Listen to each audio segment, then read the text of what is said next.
There is a connection between the paranormal, UFOs, and the myths of ancient history.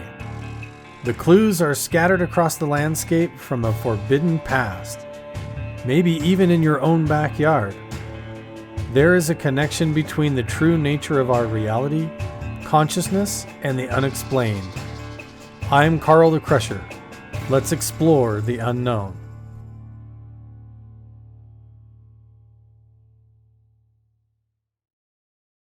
Drones are still being seen all over the world and especially over New Jersey and the townships where they were declared as no-fly zones where drones are not allowed. People are still witnessing these objects in the sky, including orbs, plasma objects, and all kinds of strange phenomena. This is not just over New Jersey, but all over the world. People are still witnessing this. And we've heard the media go quiet. We've been listening to a ton of news about drones, and then all of a sudden there is no talking about it.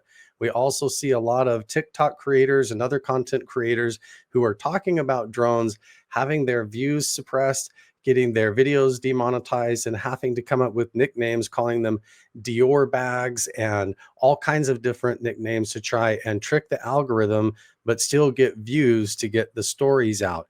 Now, we're going to cover a lot of ground today because while these drones are flying and happening over New Jersey and all over the world in mass quantities, and the suppression of that news and the word getting out has died down and gone quiet, we have in the middle of all that this Las Vegas incident where the Tesla Cybertruck pulls up in front of the Trump Tower in Las Vegas and then has an explosion. And this is being labeled in the news as some kind of a terror attack when the explosion took place in Las Vegas. And there's a lot of conspiracies and questions now flying around about, is this connected to anti-gravity drones from China? There was a new Sean Ryan podcast that just came out, and they were talking about this on that show. And believe it or not, just like a month and a half ago, I was at Trump Tower and recording a podcast with Don Kalam, where we talked about mysteries of the universe, secret anti-gravity programs, alien encounters, and all kinds of how to become financially independent by escaping the matrix. And then within like 2 months of being there at Trump Tower, we have this incident. And I'm not saying there's any connection to me being there. I'm just saying it's crazy that we live in such a small world that I was just there with my friend Don Kalam. And then all this incident happened right where we stood outside in front of Trump Hotel and met for the first time and went in and filmed this entire episode. But let's back up a little bit to the incident here. And we're going to deep dive into the question as to whether or not this incident with the Tesla Cybertruck at Trump Tower has any actual connections to this now conspiracy flying around that came out on the Sean Ryan podcast, where he had his guest Sam Shoemate on that released this memorandum or this, what do they call it? Manifesto, not memorandum, a manifesto from the alleged bomber. We don't know if this email is real or not, but let's go ahead and back up and we'll get into this. When we look into the incident of the Tesla Cybertruck in front of Trump Tower, it doesn't seem initially connected. It feels like some kind of a random attack just to grab attention from the media. When you look at this, okay, you've got the Tesla Cybertruck. It's obviously a visual eye catcher. It's involved with Elon Musk. It includes the name Tesla.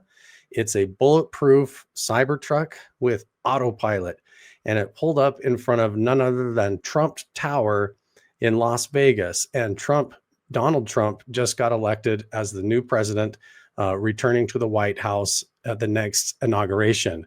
So we have these layers of like, how do you grab attention from the media? How do you actually get attention to the story? And then we have to understand, is this actual manifesto that came out from Sam Shoemaker and the emails with the alleged driver of the Tesla Cybertruck, is all of that actually real? Or is it just part of a false flag or a story that we're being told that's leading up to something like a whole chess game that we're in the middle of? like a psyop or psychological operation or some kind of propaganda incident. So let's go ahead and dig into that and talk about it.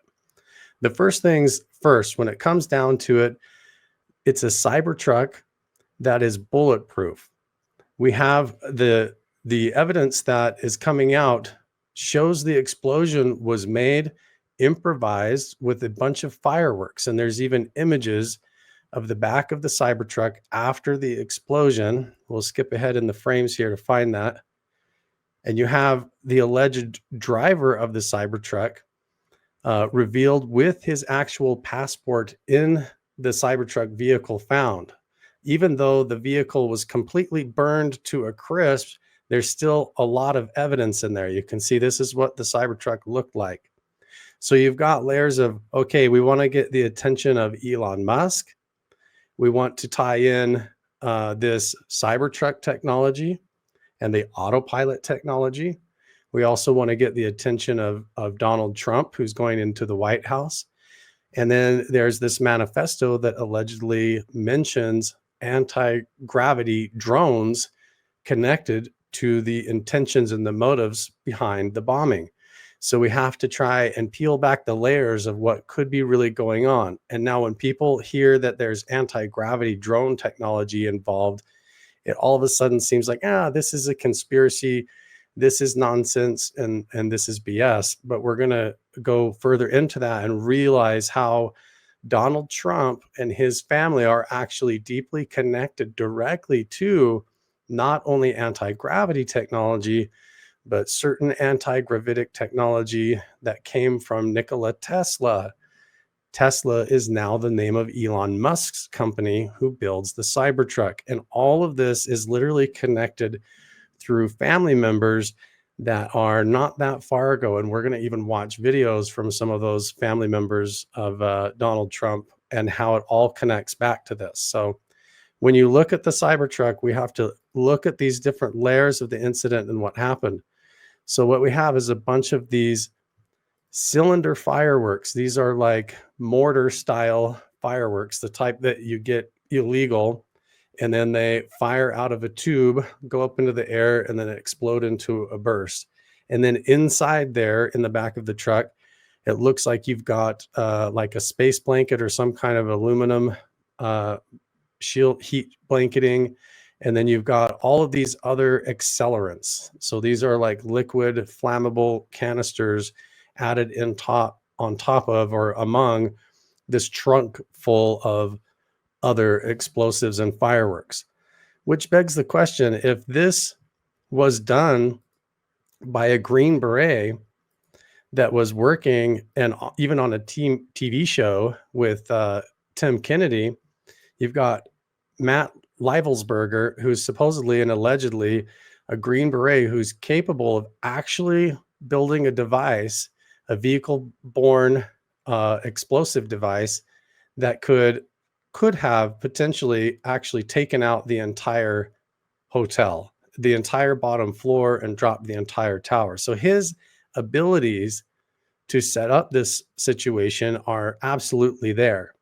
But we have some issues because we have the Tesla Cybertruck is bulletproof and could have had tinted glass to hide who the occupant was inside. And then we also have the reports coming out that the alleged driver and the body of the driver and the person who allegedly wrote the manifesto, that his DNA of the body that was unrecognizable inside the Cybertruck, that his DNA did not match his new son that was born with his ex-wife. And so it begs the question, is it possible that this entire thing is sort of a setup to make us think that one particular individual, the driver, Matt, actually did end his own life with the Desert Eagle pistol inside the driver's seat of the Cybertruck? How would the pistol drop down between his 2 feet on the floor if that was self-inflicted? Anybody who knows or has handled large caliber firearms like a Desert Eagle or something of that size knows the recoil issues, even when you hold a firearm like that two-handed are going to be so difficult to control, even with two hands, that you have a hard time hanging on to the recoil when it kicks back. And the idea of holding a Desert Eagle single-handed, being able to fire it to take your own life, you would think that that firearm would fling over into the other side of the vehicle or land somewhere on the floor between the seats, but instead it falls directly down between his feet, which is where it's found, partially melted down in there. So it begs the question, is any of this lining up or realistic as far as who was actually in the vehicle? And is it possible that you could have an autopilot feature, which Tesla does have, that would make it capable to actually stage a particular body inside the vehicle that was already deceased and make it appear as if it drove as a living person up to the front of Trump Hotel. So, is it possible that the driver of the car was placed in there already deceased? The handgun could have allegedly been put down between his feet, and then the autopilot was scheduled to drive for a pickup or a drop off. And so it pulled up, of all places, right to the front and the front doors of Trump Hotel where it was assigned to go. And then at that point, the detonation occurs. And the explosion is also interesting because as it goes off, the Cybertruck sort of prevents the hotel from or anybody else from being injured. And so, other than the driver in the car, there was no other deaths and no other long term serious damage, even to the property. So, it makes you think that this sort of incident was designed to get attention to specific points of detail that are supposed to have attention drawn to it. And what could that be? What could tie together the Tesla Cybertruck with Elon Musk, Nikola Tesla, the manifesto that mentions anti-gravity drones, and Trump Tower, and Donald Trump becoming the new president? How does that even fit? How does that even make sense at all as a story?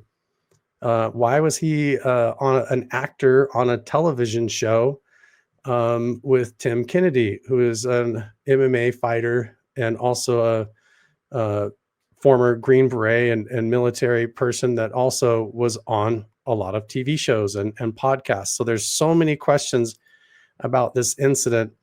We have to start to get into the details. So if you haven't watched this interview with the Sean Ryan podcast between him and Sam Shoemate, this is where it all came out. Now, there's a lot of questions right now about this individual, Sam. A lot of people are trying to tear this individual down and say that he is the one that created all the fake emails. There never was an Instagram account for the driver of the Cybertruck that allegedly did the incident and wrote the memorandum or the manifesto. And there's allegations that in the past that Sam has also drafted fake email accounts and tried to create these conspiracy theories in order to promote himself on social media. So if you take all of that into account, I think the important thing to do is kind of to look at the manifesto and the claims of the email and where they came from. And also remember that a lot of the guests that are on the Sean Ryan show, including the host, Sean Ryan himself, are former military and intelligence assets. And we don't know if they are currently or not. And if this story and the manifesto coming out and all of this being like to kind of capture the idea of what's really going on, how intentional, how planned is all this? Is this really whistleblower? Is it really authentic? Or are we looking at a false flag and a total misdirection? So keep all of that in mind. We don't know if any of this is true or not, but these are kind of my opinions. So when we look at this manifesto, it flat out says that the explosion at the Trump Tower with the Cybertruck is directly connected to understanding and knowledge of the drones that are in operational use that have gravitic propulsion systems, which technically means anti-gravity drones. And in the Sean Ryan podcast and interview, when they're discussing this, what does that mean? Sam flat out says that he believes that this means that it is like UFOs, reverse engineered or anti-gravity technology of some kind, wherever that came from, secret technology, and claims that the manifesto says that they were built by and launched by China, and that's what's flying all over. And so he set off the explosion of the Cybertruck in front of Trump Tower to try and draw attention that the drones flying over New Jersey are being launched as anti-gravity information gathering or payload carrying drones that are flying these grid patterns autonomously over the city from submarines off the East Coast. Is that even possible? Does China even have the ability to do that? Is there stuff wrong with this email? The answer to all of that is we don't know. But the truth is, when you look at this email, to me, if this was an email that was actually forwarded, and this is an authentic email that was sent to either Sam or Sean Ryan, this should have been sent to Sam, then it should not be sent and it shouldn't show up with spell checker underlines. What I mean by that is the only time you see spell check underlines, see these words that were written and caught by the spell checker, like the White House and SIGINT, ISR, and Gravitic and NIMRAs, when those get underlined like that, that spell checker feature only turns on in email when you are the one typing the email. Once the email is sent and you are the receiver of an email or a forwarded email, then it will not have spell checker underlines. It will just send the email without any of these spell checker features. These underlined red dots right here would only occur and only appear in this screenshot of the email if you are the one typing the email. So this would lead me to believe, allegedly, that this email may not be authentic. It may have been written by Sam or someone else, and then this screenshot taken to look like an authentic forwarded email from someone. But this, whoever took this screenshot, is probably the one that was typing it, because the spell check would not appear. And this cursor, honestly, this yellow cursor I just noticed right here between these two paragraphs would not even appear in the email screenshot if you were the receiver and the recipient. You would have to be the one typing this words to have the cursor show up, and for the, like this, the yellow cursor, and for these underlines to be here. Because if you were the one that got this email, it shouldn't have that. So unless the email was sent, like the sender typed it all out, screenshot it, and then send it as a picture, this kind of doesn't really add up to me. So as we take all that to an account, we don't know. And it seems like there's a lot of red flags that would make this email potentially not authentic and could be some kind of a forgery. I don't know if that's true. This is total speculation. I'm not making any accusations of any kind of forging or anything like that. I just think that people should be aware that, in my opinion and understanding, these kinds of things like spell checkers and these cursors here shouldn't exist. If you're receiving the email, it's only when you're typing it. So that doesn't really add up, right? But let's talk about these connections. So we've mentioned here that there is the connection between the Trump family, Nikola Tesla, Tesla Cybertrucks, Elon Musk. It all directly fits together. You've even got Donald Trump's son, Eric, I believe this is his name, addressing the issue because he is the vice president of these enterprises. So Donald Trump has to deal with this when this explosion takes place. The president of the United States has to deal with it, or seems implicated, or as some kind of a target to grab attention that affects the president's family.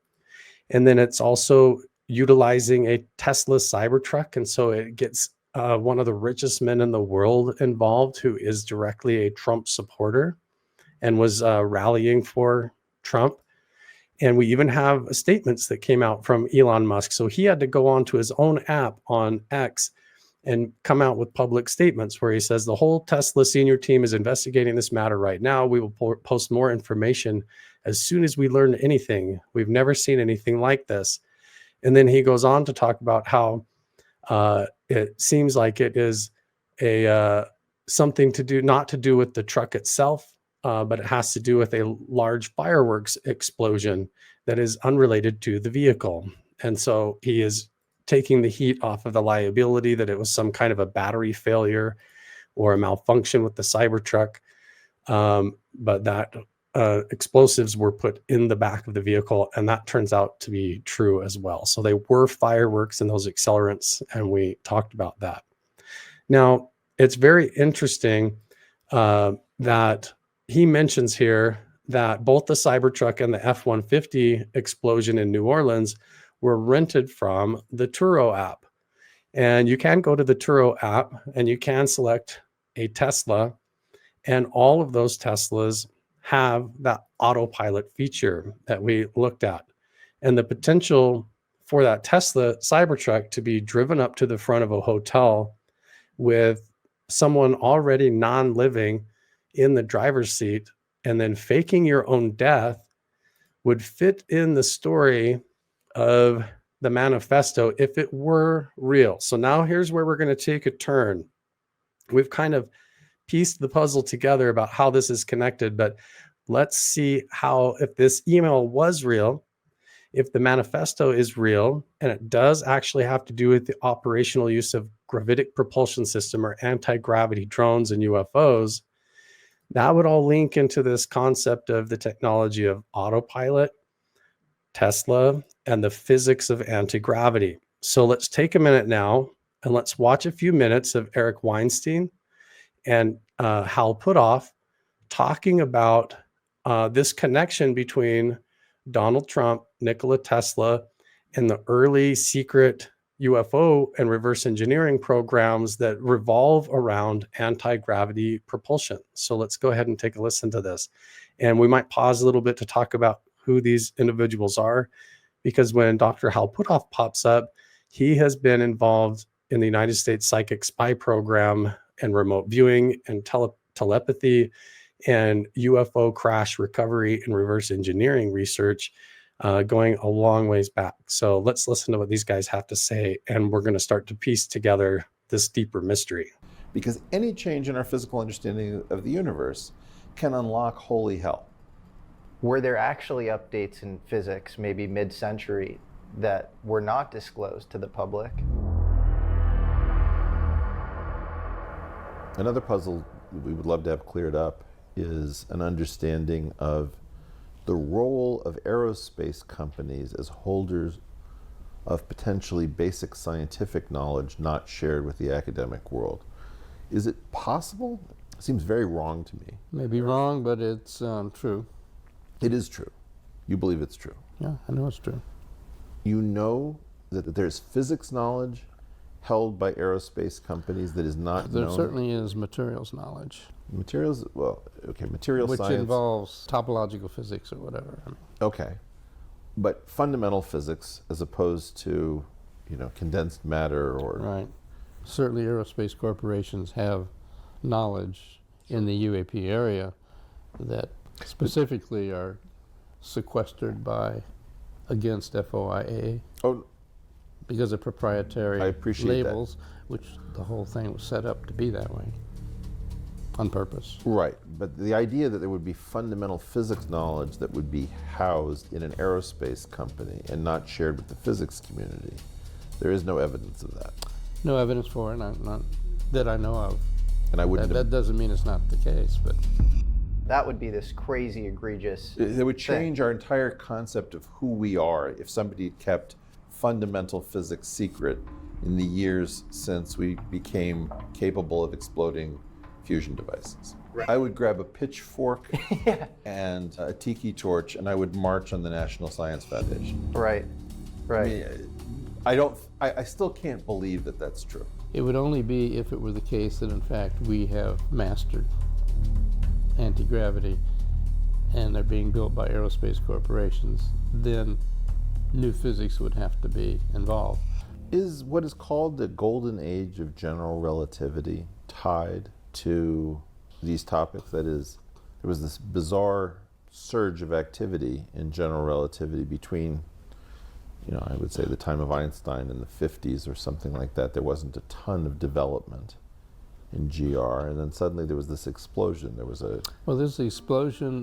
There's a famous series came out in the Miami Herald and other newspapers in probably the 50s. The author was Talbert, and he did a series where he found out that a number of aerospace engineering companies were suddenly interested in anti-gravity, and that people like DeWitt on up and down, really top level physicists, were suddenly getting grants to look at the idea of anti-gravity. For example, the gravity essay came along. This is from the Gravity Research Foundation in New Boston. Right.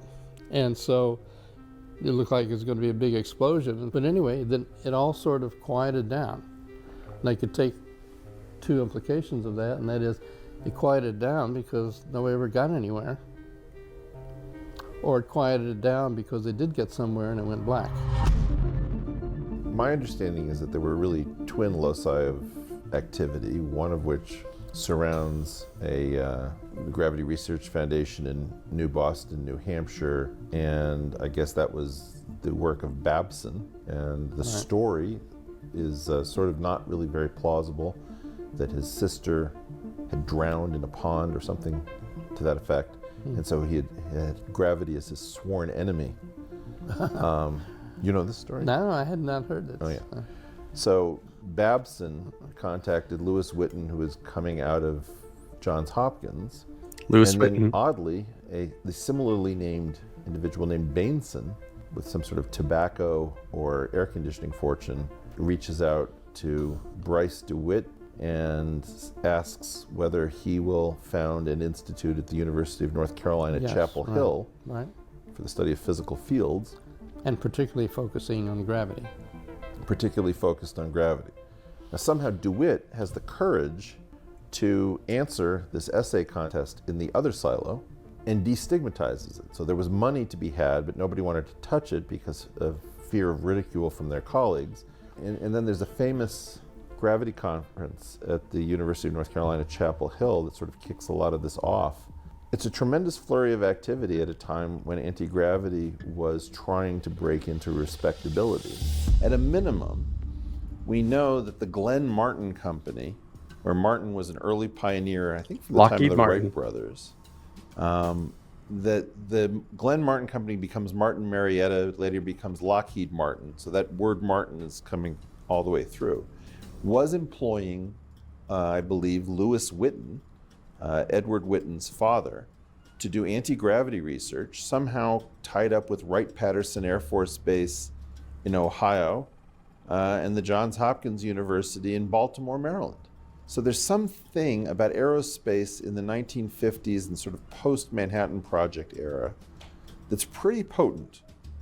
And we're confused by this. Why was Solomon Lefschetz, the great topologist, recruited to be involved with Lewis Whitten and to have an entire nonlinear group working on mathematics that then gets moved to Brown University when I believe that these programs are sunsetted. So they get spun off back into the academic ecosystem. I don't know what any of this is. So you have top physicists working on But you have crazy to- stuff, but anti-gravity. Most physicists don't know this story, Yeah. right? Yeah. It's like, I knew it because it was weird. It stood out. The Lewis Whitten, Edward Whitten story has never been fully made sense. The world's most brilliant physics mind of our time is the son of the country's most prominent and important anti-gravity researcher of the 1950s.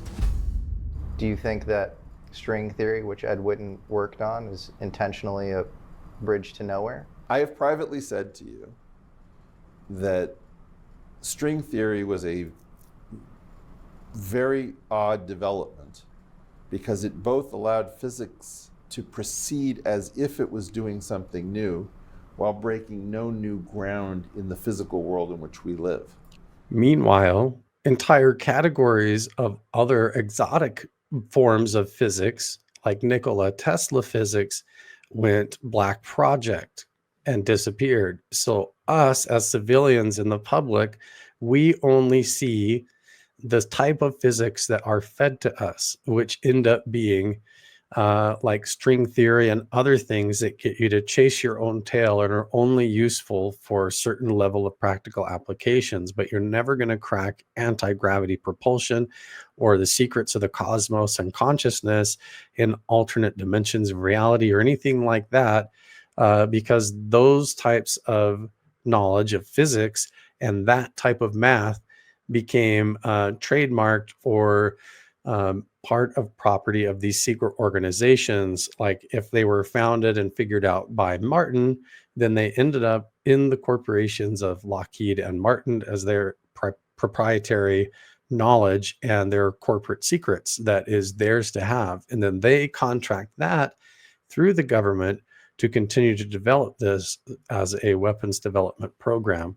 And where they got the ideas, when you get back to it, all comes back to these people hovering around the secret UFO crash recovery programs, even going back to the Manhattan Project and the Roswell incident. So just for a moment, let's jump over here and get an idea of who Hal Puthoff is and why it's in context for him to even be in this interview talking about this and where he fits. The Stargate program, which he ran, which is a government sort of psychic spy program, ran from 1972 to 1995, and it ended in 1995 under Ed May. And, you know, a lot of people after that said that it wasn't all that effective. See, that's part of the negative The stigmatization. Well, I was just reading Skinwalkers at the Pentagon, you know, where it talks about ATIP and I guess... OSAP, yeah. There we have mention of Skinwalkers. Skinwalkers at the Pentagon, Skinwalker Ranch, which is where I've been on this YouTube channel many times and have been trying to express how it is connected, it is real, and even though it's just a TV show on the History Channel, the phenomena and the interaction of what's going on behind the scenes with all of this research, how this all fits in and why it matters. Remember, at the beginning of this, we're talking about the drones flying over New Jersey. We're talking about the Tesla Cybertruck explosion at Trump Tower, where I just was like 6 weeks ago doing a podcast talking about UFO crash recovery programs at Trump Tower. And then all of this happens, and we have the pieces all fitting together that there could be something to this. So let's keep going. OSAP, these two programs. Skinwalker Ranch. It looks like remote viewing is sort of, again, revived. I don't think it ever really died. So the question is, yeah, is that creating a stigma because you're bundling in parapsychology, which might be pseudoscience, with the UFO stuff, or is there some connection between those two things? Because there seems like a lot of overlap in terms of the people interested in the parapsychology stuff and the people interested in the UFO stuff. As Jacques Vallée and Eric Davis put out a very nice paper of 6 levels of UAP phenomena. Eric Davis that he just mentioned is the Davis part of the Wilson-Davis memo that is allegedly involved in a high-ranking military official being questioned by Eric Davis in an interview where they even mention Hal Puthoff, and it has to do with the confirmation where this admiral of the military tells Eric Davis basically that there is a UFO crash recovery, that certain corporations are hiding the evidence of that. And then he even tells Eric Davis in that memo that if you claim that you talked to me, I'm going to deny all knowledge and pretend like I didn't know. And the whole memo is them basically arguing about what happened and how come we have lost access to where these materials are and who has them and who's really running them. So it's very controversial. And here we have them talking about, with Hal Puthoff, the psychic spy program, Project Stargate. And there's Eric Davis's name pops up again. Of UAP phenomena, which range all the way from nuts and bolts at the bottom to spiritual or metaphysical aspects at the top and everything kind of in between.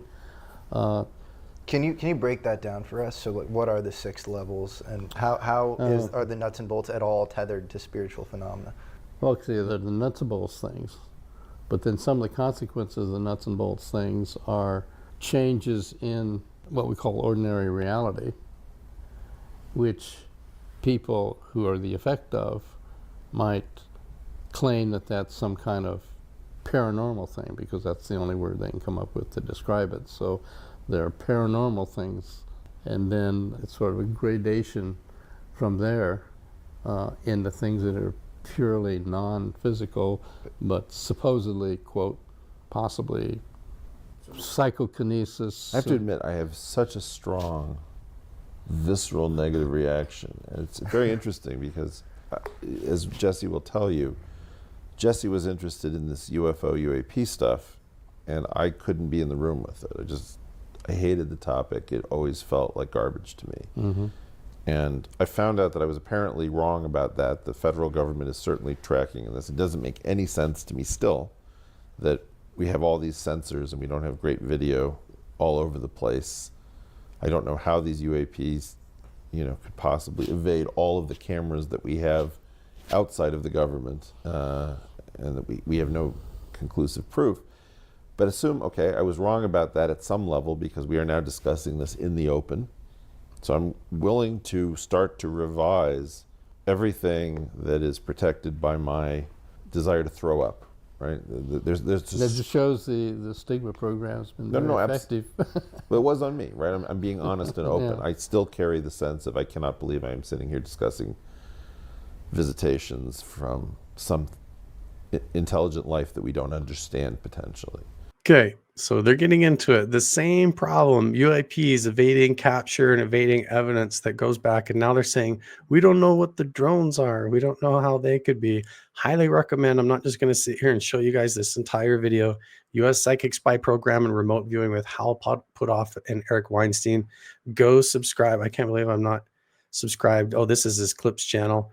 But yeah, go subscribe to the Jesse Michaels channel and his Clips channel to get all of those highlights. It's really awesome. But how does this all fit?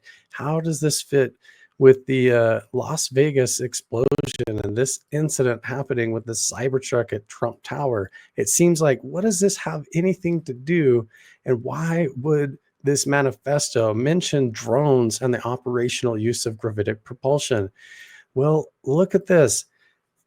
Do we know how President Trump is actually connected to Tesla and what that is all about? And it just so happens that Nikola Tesla's secret technology that could have included anti-gravity technology was actually obtained by Donald Trump's uncle. Check this out. Just a day away, we thought it was time to play a little political trivia. So how is President Trump connected to electric car makers Tesla and Nikola? Let's bring in Yahoo Finance's editor-in-chief, Andy Sherwer, who has the answer to that. Hey, Andy, good morning. I saw your story on our website about this over the weekend. So connect the dots for our audience. What do all three have in common? Well, first of all, let's start off, Alexis, specifically with Tesla and Donald Trump. And go back to the 1940s. The inventor Nikola Tesla died in 1943. The FBI was called in to vet his inventions to make sure there was nothing dangerous there that could fall into enemy hands. And they called an MIT electrical engineering professor, a very esteemed one named John Trump. Now, it turns out that John Trump is, in fact, the uncle of the President of the United States. So an interesting thing there, and by the way, he found out that Tesla's inventions, which included a purported death ray, were not necessarily dangerous to society. But then if you flash forward to today, you've got Tesla, the automaker, named after this inventor, Nikola Tesla. And in a way, Elon Musk is the intellectual descendant of Nikola Tesla, a futurist, a polymath, and someone with a million inventions in his mind, who sometimes emulates the president, Alexis, with Twitter.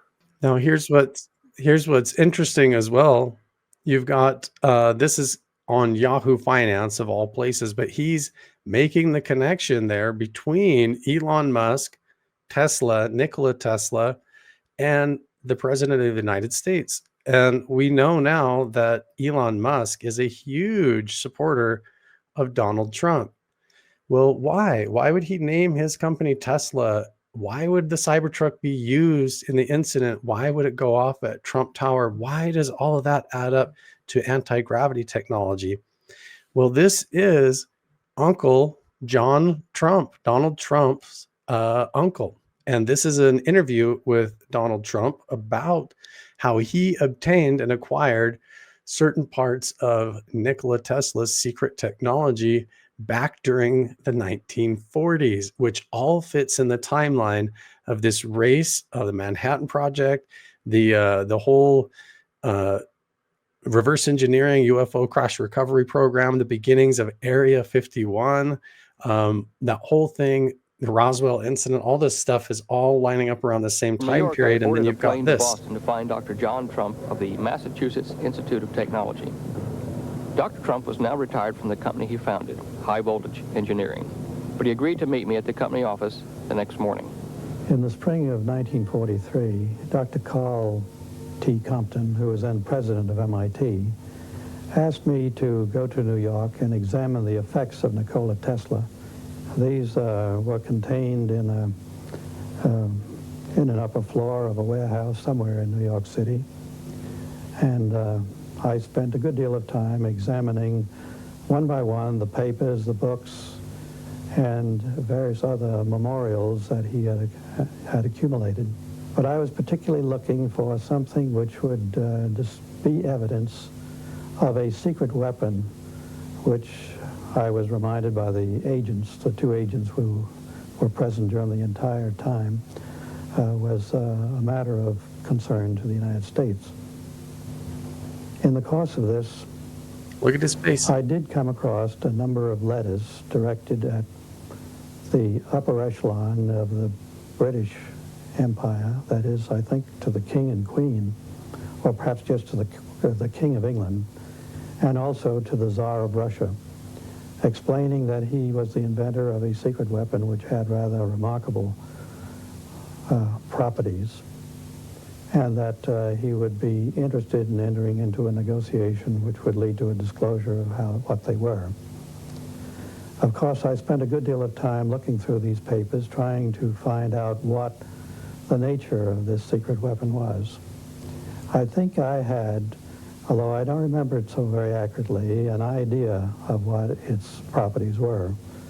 It had the capability. He goes on in this interview to explain how this is a different type of weapon that would not be what something people could fathom, that it was almost like a directed energy system that would use electrical waves or currents, invisible waves of radiation or radar signals in order to be highly destructive. And we've gone over that in other videos before about cross-beam radar technology, the HARP arrays, and underground buried phased array systems that can not only fake UFOs, but create plasma phenomena in the sky, can manipulate weather, and even create holograms and all sorts of different effects. And so we don't really know what that technology is, but is it possible that John Trump, Donald Trump's uncle, when he went into that warehouse in New York and he acquired for MIT and for the government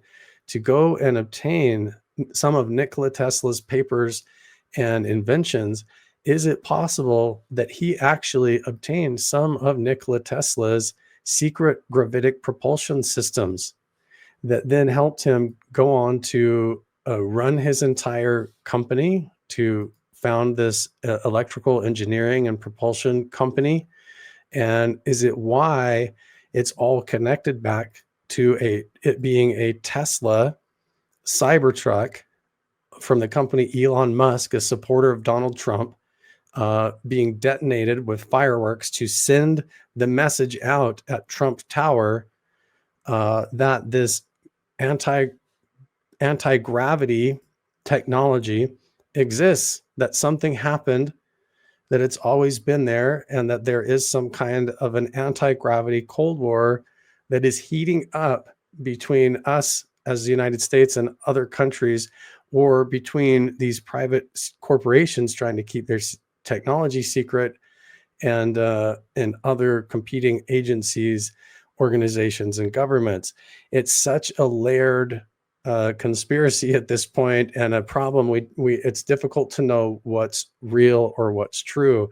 Is it possible, though, that we're uncovering that the UAP objects, the drones that we're seeing, the plasma phenomena, and some of that is this layering of secret Tesla technology that has been hidden and kept by the Trump family and organizations like Lockheed Martin through the Martin name and the anti-gravity propulsion corporations and agencies that have been running these black projects, reverse engineering the UFO crash recovery details and information and materials from Roswell, and that some of that ended up in the hands of the Donald Trump family.